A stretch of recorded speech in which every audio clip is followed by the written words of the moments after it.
Hey gun people, we're gonna do I'll put this on the Revolutionary series for taking over a military armory. People are like, man, this guy got some crazy topics. Well, I mean, I was just sitting around thinking about Armory when we were deploying. I forgot I got a question or something. Sometimes it sparks thing in my mind. We were getting ready to, I always said in the military, real world missions were so much better than exercise and non-real world.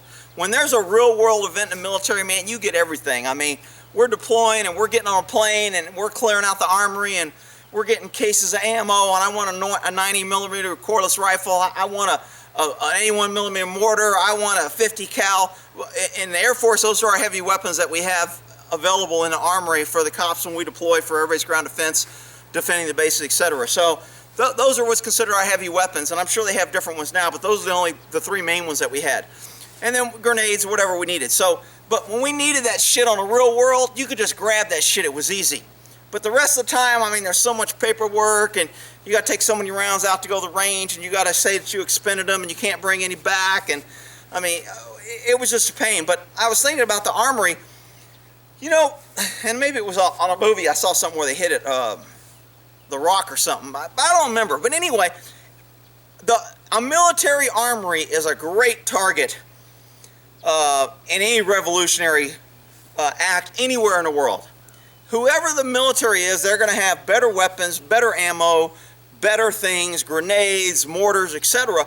Things that are going to equal the playing field when a society is fighting back against government. And you don't hear a whole lot of armories getting hit, and I'm kind of surprised because I'm assuming they think it's this very well protected thing. So the main armory I'm going to talk about is the one at Travis when we were there. I mean, as a cop there, we had, it was a building. It was a brick building, cement mortar. I mean, you could easily drive a car through it and knocked out the side to have full access. The doors were blocked pretty hard on the outside. It'd be hard to punch through a door. You know, the windows where they hand out guns, you could probably throw a hook and a chain to the back of the truck, drive a truck and pull those off and have access to the armory. So, I mean, there's several ways to get into armory. And most people think the armory is like, oh, that's the armory where the guns are. It's really protected. Well, I'll be honest with you. At our armory, there was only one guy on duty inside. That was it. He had a gun. He was inside. That was the one guy. Now, it was alarmed, and it was one of the higher priority resources. So if we got an alarm there, pretty much all the armed units on the base would respond. But, I mean, I don't know how many cops we had at Travis. Maybe 300. But on a night shift, when we were working, there was only maybe 2 or 3 patrols. The rest of the guys were on the gates, getting access to and from the gate, maybe on an aircraft, priority aircraft that they couldn't leave. So the roving patrols were maybe 2 to 3, maybe 4 on a good night. So that's not a whole bunch of people. So if the armory went off, you would have maybe 5 or 6 guys responding over there that were armed. And to me, that's not a real great superior force. I mean, if we're transporting nukes, I mean, we got a lot of people. I mean, we got helicopter support, we got people in helicopters, we got carloads in front and back, 12-man teams. I forgot what the limit was, 15 and 5. We had to have 15 people in 5 minutes. If a nuke showed up to our base and they needed to stay overnight, I think it's 15-5. We had to have 15 armed people in 5 minutes at that gate around that nuclear weapon in order, and then we'd bring it into a safe area. We'd have a guy walking around it, we'd have a guy on the control, and we'd have a 2 or 4 man unit patrolling that weapon when it was on the base. So now obviously if you're at a base where they're at all the time, then the security procedures are already set up and you have the manning to do that. But at most bases, the manning, the military, is low. So how hard would it be to take an armory? I think it's pretty easy. You just need a superior force. You need a distraction. I mean, if I was going to, let's say I was going to take out the armory at Travis Air Force Base. I know there's only maybe 4 or 5 patrols. I know if there's a shooting or something that happens somewhere on the base, that all the patrols are going to go there. So if I want to set up a bomb, a car crash, blow up something, throw a gas bomb, throw a gas thing on one of the guys at the gate and light them on fire, you're going to have ambulance and all the cops going there. So that's your distraction. Now you know where everybody's at. You know where your target's at. So you know if you hit this target and this alarm goes off, where is everybody going to be coming from? If you hit a target and you don't know where everybody's at and you don't know where they're coming from, it's much harder to give you a 360 all-around protection of that target or resource or whatever you're trying to take. But if you know that everybody's going to be coming from this direction, it's a hell of a lot easier to put up roadblocks, boards in the road with nails, flat tires, people with guns sniping, have a big truck ram into the first car that comes and cause a big crash with a fire. I mean, it's pretty easy to know how to stop these people responding. Now, are you going to get a whole bunch from hitting a military armory? I don't think you're going to be able to start a war, but you're going to be able to get some grenades, a lot of ammo, and a lot of firearms. Now, most of the firearms and most armories are locked up, so once you get in the building, they're locked in racks. A lot of times they're not racked. Guys are cleaning them. They didn't lock them. I mean, they're supposed to be locked. Armories are what we call those secure areas to where nobody can get in. So anytime you have an area where nobody can get in, it kind of breeds laziness and goofing off. I mean, if I'm in an armory, there's no way anybody can sneak up on me. I lock those doors. The only way they can get in is if I let them in. If I have a heart attack and die, we gotta bust down doors to get in. There's no way. There's no secret back door. Nobody's got a key. Those doors are locked and bolted from the inside. You ain't getting in. So that kind of breeds laziness. I don't care. I'd go in there at night with the guys who were running the armory. We'd lock the doors, play cards, kick back with the feet, take a nap. I mean, it's not like it happens all the time, but on a long night, you're working 12-hour shifts, you're on these exercises. It's a place to go kind of relax and shut down because nobody can get in there unless somebody lets you in. So you can't get caught sleeping because they got to bang on the door and you got to open it. You can't get caught for doing something wrong because you got to open the door to let them in. And anytime you have those, your missile silo, etc., it kind of makes it easy for somebody to take advantage of it. Well, it also makes it easy for people to get a false sense of security, relax, and not think nothing's going to happen. And they're not really prepared. I mean, it's not like they get some of your most proficient, highly trained, SWAT guys to work the armory. That's not how it goes. I mean, the guys who want to work the armory are, they tend to be a little bit lazy. They just want a nice job out of the elements. They don't want to go out in the elements. They don't want to do really police work. They want to sit in there and have a safe place to chill out and be warm. So those are the guys that work in armory. So now I know I'm going to probably get some Marine or somebody who worked at Armory. Well, that's not the way we do it, Mr. Oliver. Whatever. I'm just telling you, anytime, I don't care what branch it is, guys are going to screw off. I know you got 19, 20, 22-year-old guys. We're going to screw off. We're going to take advantage when we can. We're going to goof off when we can. It's just nature. I don't care how bad you want to make everybody think that your organization is perfect. So, but hitting an armory, man, that's a great target. It would take some planning. It would take a lot of people. But, in a shit at the fan situation, in a revolution where Ukraine and all these other places that things are happening and has happened over time, you usually have numbers. You usually have people. What you don't have is weapons and strength and the technology to fight an armed military force. Because, 3 or 4 men who are armed good and trained good can take on 50, 100, probably 200 guys that aren't that armed very well, and they don't have very much training, and they don't have good discipline, they don't have any command and control, they're just kind of scattering.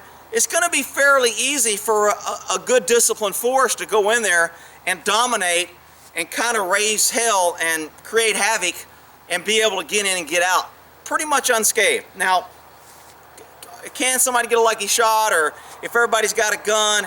Yeah, I mean, there's always variables, but on the norm, during a revolution, you're going to have lots of people who want to help and who are fed up, but they're not going to be armed or trained, so you don't have that force. So planning to hit an armory would be more of a military operation. There would have to be a plan of action. There would have to be a distraction. There would have to be roadblocks. There would have to be layers of protection that if they get through here, you guys are going to stop them here. And if anybody gets past you, you're going to stop them here. And now you guys at the Armory are going to be here, and you're going to get away this way. And when you're getting away, we're going to have guys here that are going to be your fence. So if anybody's following you while you're getting away, these guys are going to take them out. And then as you get further in, so, you know, and again, you got to factor in with the military is they're going to have air support. At Travis, we didn't have a whole bunch of air support. I mean, if we had a nuke there and we need air support, that's one thing. But otherwise, it's an airplane base. I mean, we'd have choppers every once in a while. We'd get choppers if the Army came in or something. We'd do some rappelling or training with them. But to have a chopper there that we could just go, you see on TV, get me a chopper rolling, that shit don't happen. I mean, you just don't have those. Maybe in an Army where they have a chopper division, they probably have a chopper pretty easy available. During 9/11, it took a long time to get the military involved because they were just like, well, who is this? Well, I need to get permission. Well, I got to call the colonel's got to call the general's got to call the Secretary of the Air Force, Secretary of Air Force got to call Secretary of Defense. By the time you get all this shit, damn thing's over. So, that's part of your planning when you're doing operation at the military is not a lot of things are easy for them to do. Now, most military bases, operations, groups, etc., they have the ability to react to emergencies and to make decisions on the spot. So if I'm defending a base, let's say I got a 44-man team, that was our normal team that we deployed with. I got a 44-man team and I got an area responsibility. If something happens, I can do whatever I want to defend that base. I don't need to get permission. I don't have to run up the chain. That's pretty much my area responsibility. I can take actions, immediate actions, to defend that area. But in order to get reinforcements and to get helicopters and to get air support and to do that other stuff, it takes a while to work through the chain. I got to communicate that to a radio guy. The radio guy's got to communicate it to command. Command's got to communicate it to the people with the resources. They have to direct it, then they have to get approval. So those things are going to take time. And when you're planning operations against a military, those are the things you want to consider. Use that against you. Use your strengths and weaknesses. You, as an opposing force, does not need permission. I don't need this. I can plan everything in advance. My action is normally faster than their reaction, and that's where my benefit is. Now, if I lose that and I take too long and I give them the ability to mobilize and get forces there, then I'm probably going to be overpowered and I'm going to lose. So there's that time frame on when to do it. But hitting a military armory in any revolution is probably a pretty good target. You're going to get a lot of weapons. I mean, grenades are, to me, like the cherry picking of weapon. Grenades are just great because you can toss them if you're an arm's distance. You can clear buildings, you can clear areas, you can create dust and debris. Grenades just have a multitude of uses, but the military is the only one that's got them. You can't get them, so getting them is very difficult. The only way that you're going to get grenades as a force against the government is if you take them. And that means either taking them from an armory or taking them while they're transporting them when they're resupplying. Now, instead of hitting an armory, if you know they're getting resupplied to this area and you know the armory's here and you've got intel and you're watching armory, it just may be easier to wait till you watch them loading a bunch of stuff out of the armory into a truck. Call that a clue. If it's coming out of the armory and going into the truck, my guess is it's weapons, grenades, ammo, etc., explosives, whatever it is. So all I gotta do is watch trucks from stuff being loaded from the armory, and I know that truck's now a rolling armory, and a truck rolling with munitions is a lot easier target than what we would call an armory a hardened target. But you give me 20 guys, I think I could take Travis Armory out pretty damn easy. Will we take some losses? Maybe. Depending on when I would do it, would I want to do it when they were in 12-hour shifts and their forces were up? No. If the threat con is level on a military base, when they move up, I don't even know if they call them threat cons anymore, threat conditions.